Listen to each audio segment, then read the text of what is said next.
What surprised me most about seeing my sister dead is the lingering smirk on her face. Her pale lips are turned up ever so slightly, and someone has filled in her patchy eyebrows with a black pencil. The top half of her face is angry, like she's ready to stab someone, and the bottom half is almost smug. This is not the Olga I knew. Olga was as meek and fragile as a baby bird. I wanted her to wear the pretty purple dress that didn't hide her body like all of her other outfits, but Ama chose the bright yellow one with the pink flowers I've always hated. It was so unstylish, so classically Olga. It made her either 4 or 80 years old. I could never decide which. Her hair is just as bad as the dress. Tight, crunchy curls that remind me of a rich lady's poodle. How cruel to let her look like that. The bruises and gashes on her cheeks are masked with thick coats of cheap foundation, making her face haggard, even though she was only 22. Don't they pump your body full of strange chemicals to prevent your skin from stretching and puckering, to keep your face from resembling a rubber mask? Where did they find this mortician, the flea market? My poor older sister had a special talent for making herself less attractive. She was skinny and had an okay body, but she always managed to make it look like a sack of potatoes. Her face was pale and plain. Never a single drop of makeup. What a waste. I'm no fashion icon. Far from it. But I do feel strongly against dressing like the elderly. Now she's doing it from beyond the grave. But this time it's not even her fault. Olga never looked or acted like a normal 22-year-old. It made me mad sometimes. Here she was, a grown-ass woman, and all she did was go to work, sit at home with our parents, and take one class each semester at the local community college. Every once in a while she'd go shopping with Ama, or to the movies with her best friend Angie to watch terrible romantic comedies about clumsy but adorable blonde women who fall in love with architects in the streets of New York City. What kind of life is that? Didn't she want more? Didn't she ever want to go out and grab the world by the balls? Ever since I could pick up a pen, I've wanted to be a famous writer. I want to be so successful that people stop me on the street and ask, "Oh my God, are you Julia Reyes, the best writer who has ever graced this earth?" All I know is that I'm going to pack my bags when I graduate and say, "Peace out, motherfuckers." But not Olga. Saint Olga, the perfect Mexican daughter. Sometimes I wanted to scream at her until something switched on in her brain. But the only time I ever asked her why she didn't move out or go to a real college, she told me to leave her alone in a voice so weak and brittle, I never wanted to ask her again. Now I'll never know what Olga would have become. Maybe she would have surprised us all. Here I am thinking all of these horrible thoughts about my dead sister. It's easier to be pissed, though. If I stop being angry, I'm afraid I'll fall apart until I'm just a warm mound of flesh on the floor. While I stare at my chewed-up nails and sink deeper into this floppy green couch, I hear Ama wailing. She really throws her body into it, too. "Mija! Mija!" she screams, as she practically climbs inside the casket. Appa doesn't even try to pull her off. I can't blame him, because when he tried to calm her down a few hours ago, Ama kicked and flailed her arms until she gave him a black eye. I guess he's going to leave her alone for now. She'll tire herself out eventually. I've seen babies do that. Appa has been sitting in the back of the room all day, refusing to speak to anyone, staring off into nothing, like he always does. Sometimes I think I see his dark mustache quivering, but his eyes stay dry and clear as glass. I want to hug Ama and tell her it's going to be okay, even though it's not and never will be. But I feel almost paralyzed, like I'm underwater and made of lead. When I open my mouth, nothing comes out. Besides, Ama and I haven't had that kind of relationship since I was little. We don't hug and say, I love you, like on TV shows about boring white families who live in two-story houses and talk about their feelings. She and Olga were practically best friends, and I was the odd daughter out. We've been bickering, drifting away from each other for years. I've spent so much of my life trying to avoid Ama because we always end up arguing over stupid, petty things. We once fought about an egg yolk, for instance. True story. Papa and I are the only ones in my family who haven't cried. He just hangs his head and remains silent as a stone. Maybe something is wrong with us. Maybe we're messed up beyond crying. Though my eyes haven't produced tears, I've felt the grief burrow in every cell of my body. There are moments that I feel like I might suffocate, as if all my insides are tied into a tight little ball.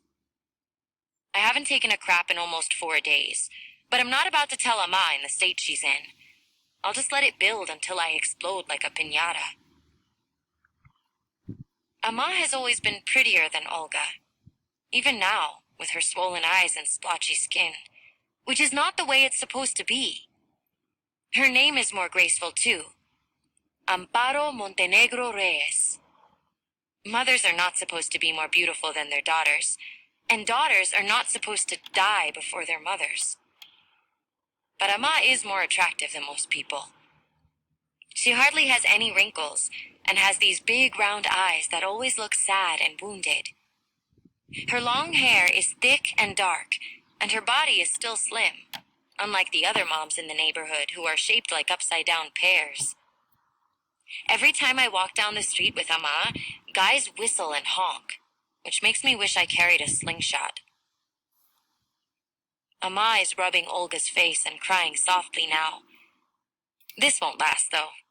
She's always quiet for a few minutes, then, all of a sudden, lets out a moan that makes your soul turn inside out. Now Tia Cuca is rubbing her back and telling her that Olga is with Jesus, that she can finally be in peace. But when was Olga not in peace? This Jesus stuff is all a sack of crap. Once you're dead, you're dead. The only thing that makes sense to me is what Walt Whitman said about death. Look for me under your boot soles. Olga's body will turn to dirt, which will grow into trees, and then someone in the future will step on their fallen leaves. There is no heaven. There is only earth, sky, and the transfer of energy. The idea would almost be beautiful if this weren't such a nightmare. 2 ladies waiting in line to see Olga in her casket begin crying. I've never seen them in my life. One is wearing a faded and billowy black dress, and the other wears a saggy skirt that looks like an old curtain. They clasp each other's hands and whisper. Olga and I didn't have much in common, but we did love each other. There are stacks and stacks of pictures to prove it. In Ama's favorite, Olga is braiding my hair. Ama says Olga used to pretend that I was her baby. She'd put me in her toy carriage and sing me songs by Cepillín, that scary Mexican clown who looks like a rapist, but everyone loves for some reason. I would give anything to go back to the day she died and do things differently. I think of all the ways I could have kept Olga from getting on that bus. I've replayed the day over and over in my head so many times and have written down every single detail, but I still can't find the foreshadowing. When someone dies, people always say they had some sort of premonition, a sinking feeling that something awful was right around the corner. I didn't. The day felt like any other, boring, uneventful, and annoying.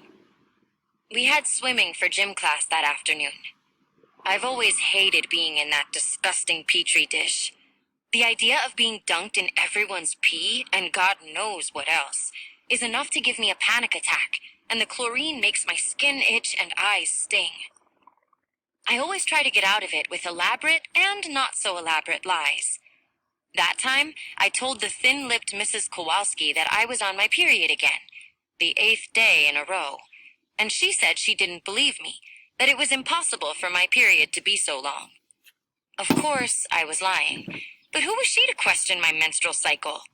How intrusive. Do you want to check? I asked. I'd be very happy to provide you with empirical evidence if you want, even though I think you're violating my human rights. I regretted it as soon as it came out of my mouth. Maybe I have some sort of condition that keeps me from thinking through what I'm going to say. Sometimes it's word puke spilling out everywhere. That was too much, even for me. But I was in a particularly foul mood and didn't want to deal with anyone. My moods shift like that all the time, even before Olga died. One minute I feel okay, and then all of a sudden my energy plummets for no reason at all. It's hard to explain. Of course, Mrs. Kowalski sent me to the principal's office, and as usual, they wouldn't let me go home until my parents came to pick me up. This had happened several times last year. Everyone knows me at the principal's office already. I'm there more often than some of the gangbangers, and it's always for running my mouth when I'm not supposed to. Whenever I enter the office, the secretary, Mrs. Maldonado, rolls her eyes and clucks her tongue. Typically, Ama meets with my principal, Mr. Potter, who tells her what a disrespectful student I am. Then Ama gasps at what I've done and says, "Julia, que malcriada," and apologizes to him over and over again in her broken English. She is always apologizing to white people, which makes me feel embarrassed. And then I feel ashamed of my shame. Ama punishes me for 1 or 2 weeks, depending on how severe my behavior is, and then a few months later it happens again. Like I said, I don't know how to control my mouth. Ama tells me, "Como te gusta la mala vida?" And I guess she's right, because I always end up making things more difficult for myself. I used to be a model student, skipped 3rd grade and everything, but now I'm a troublemaker. Olga had taken the bus that day because her car was in the shop to get the brakes replaced. Ama was supposed to pick her up, but because she had to deal with me at school, she couldn't. If I'd shut my mouth, things would have worked out differently. But how was I supposed to know? When Olga got off the bus to transfer to another one across the street, she didn't see that the light had already turned green because she was looking at her phone. The bus honked to warn her, but it was too late. Olga stepped into the busy street at the wrong time. She got hit by a semi. Not just hit, though. Smashed. Whenever I think of my sister's crushed organs, I want to scream in a field of flowers until I'm hoarse. 2 of the witnesses said that she was smiling right before it happened. It's a miracle that her face was okay enough to have an open casket. She was dead by the time the ambulance arrived. Even though the man driving couldn't have seen her because she was blocked by the bus and the light was green, and Olga shouldn't have crossed one of the busiest streets in Chicago with her face in her phone, Ama cursed the driver up and down until she lost her voice. She got really creative, too. She had always scolded me for saying the word damn, which is not even a bad word. And here she was telling the driver and God to fuck their mothers and themselves. I just watched her with my mouth hanging open. We all knew it wasn't the driver's fault, but Ama needed someone to accuse. She hasn't blamed me directly, but I can see it in her big sad eyes every time she looks at me. My nosy aunts are whispering behind me now. I can feel their eyes latched to the back of my head again.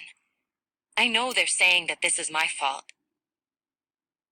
They've never liked me because they think I'm trouble. When I dyed chunks of my hair bright blue, those drama queens almost needed to be put on stretchers and rushed to the hospital. They act as if I'm some sort of devil child because I don't like to go to church and would rather read books than socialize with them. Why is that a crime, though? They're boring. Plus, they have no idea how much I loved my sister. I've had enough of their whispering, so I turn around to give them a dirty look. That's when I see Lorena come in.